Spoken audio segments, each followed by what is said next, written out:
آزادی بیان言论自由 free speech.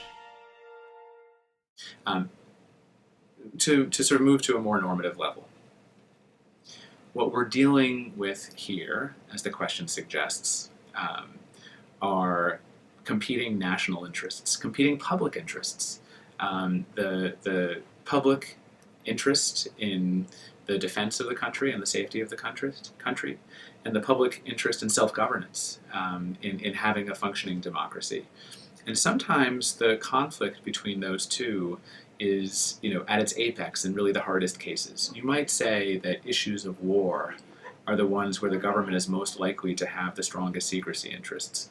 But you'd have to also say that issues of war are one of the areas where the public has the greatest right and need to know, because it's such a consequential decision that we make in a democracy whether and how to go to war. And so it's very tricky.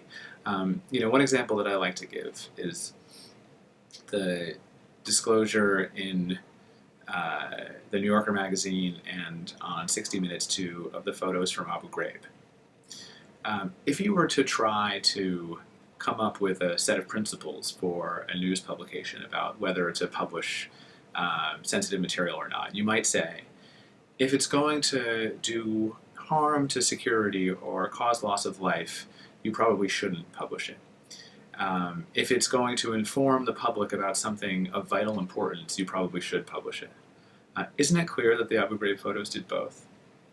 I don't think there's any question that it led to greater violence in the Middle East, that it led to the death of American soldiers, that it led to the recruitment of hundreds or thousands of people to the insurgent or terrorist causes. And I don't think that there's any question that the public had an absolute need to know that the government was doing these kinds of things in our name so that we could have the debate that we had afterwards about the proper limits of interrogation policy. So these are very, very hard questions.